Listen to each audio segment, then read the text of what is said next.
We're joined now by the Vice President of the United States, Mike Pence. Vice President Pence, thank you for joining us this morning. Good morning, George. We just heard Ian Panel say that pro-Iranian militias are looking for revenge. And intelligence officials briefing members of Congress have warned that U.S. troops in the region could face more of a threat now from those militias. That threat is very real, isn't it?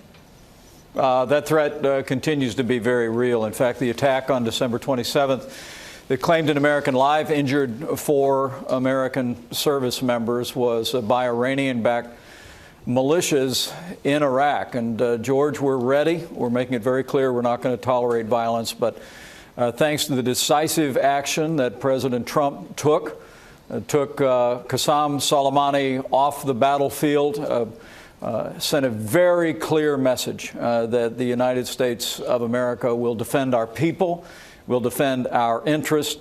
And as we stand here today, thanks to the professionalism of our military personnel in the wake of that Iranian missile strike, no American casualties, no coalition casualties, and I'm pleased to report that Iran continues to appear to stand down. We all are grateful for no casualties in that attack. As you know, there's been some harsh criticism, even from some of the president's closest allies on Capitol Hill, about the quality of information provided to Congress.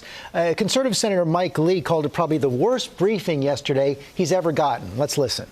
One of the messages we received from the briefers was, do not debate, do not discuss the issue of the appropriateness of further military intervention against Iran.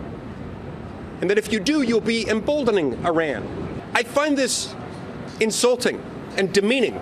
That debate is going to happen in Congress today. Our members of Congress are debating the President's War Powers Act emboldening Iran. And how do you respond to Senator Lee?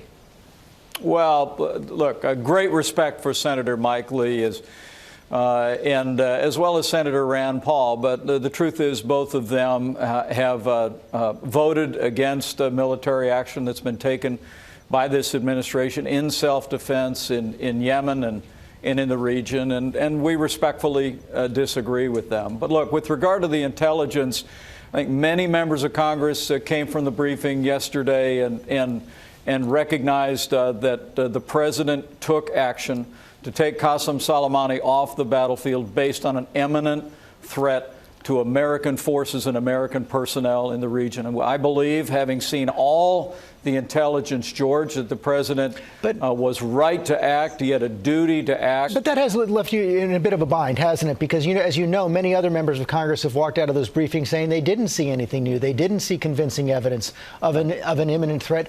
Can you provide more convincing evidence to the public to convince them that there was indeed an imminent threat? In the last 6 months, in the wake of President Trump's maximum pressure campaign, we've seen a rise of violence, all being driven by Soleimani. 2 of our drones shot down, an American service member killed.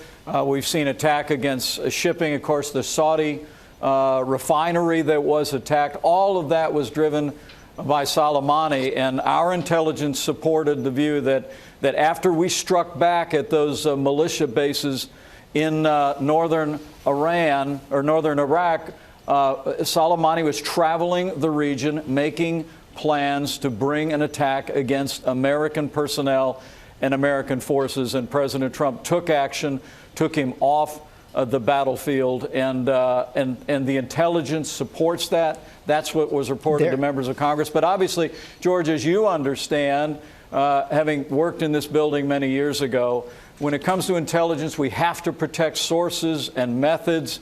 And so there's only a certain amount that we can share with every member of Congress. But those of us who have seen all the evidence know that there was a compelling case of an imminent threat against American personnel, and President Trump was right to act to take the world's most dangerous terrorists off the battlefield. Mr. Vice President, thank you for your time this morning. Thank you, George. And, you know, that vote to block the president from taking further military action is set for the House today. Of course, they would want Congress to approve it. If it passes the House, it goes to the Senate. With the loss of those 2 Republicans, it could pass the Senate as well. That could shape up for a presidential veto. Could be razor thin. Hi, everyone. George Stephanopoulos here. Thanks for checking out the ABC News YouTube channel. If you'd like to get more videos, show highlights, and watch live event coverage, click on the right over here to subscribe to our channel. And don't forget to download the ABC News app for breaking news alerts. Thanks for watching.